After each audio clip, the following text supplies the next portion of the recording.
Voici la minute du bonheur. Et aujourd'hui, le régime du bonheur. Voyez un monsieur qui a une maladie de foie.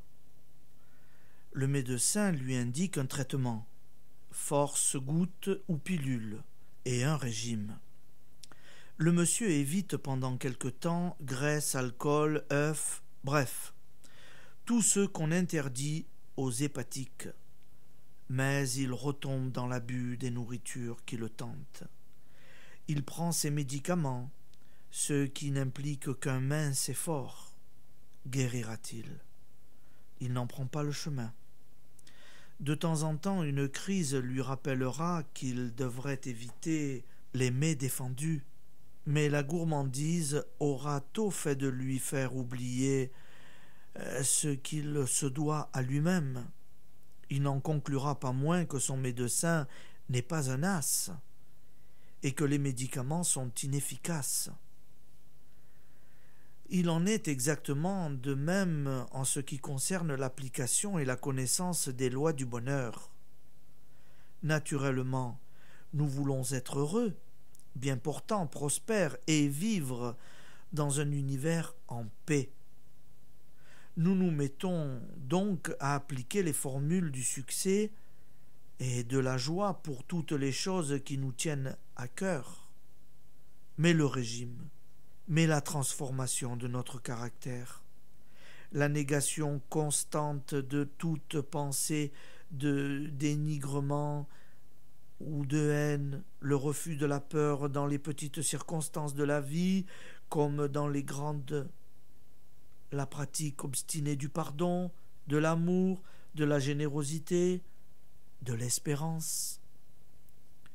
Il suffit d'un rien pour nous en faire dévier, et pourtant, lorsque nous voulons obtenir une belle réalisation, la réussite d'un projet, la santé d'un être cher, notre propre santé, nous sommes étonnés de ne pas y parvenir.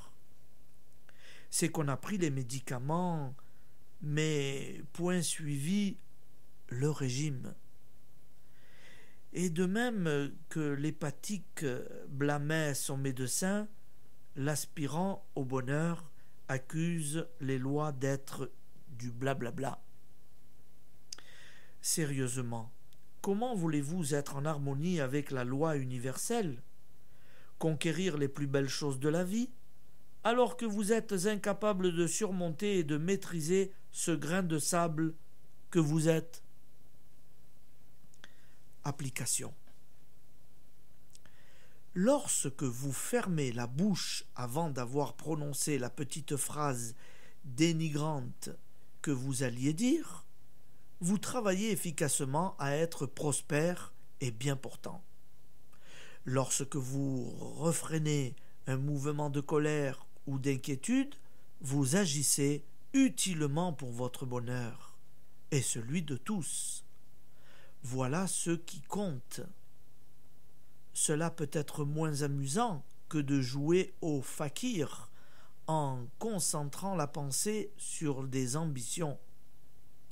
Mais la carrière de fakir est pleine d'embûches, et même lorsqu'elle semble réussir, elle peut avoir de terribles conséquences.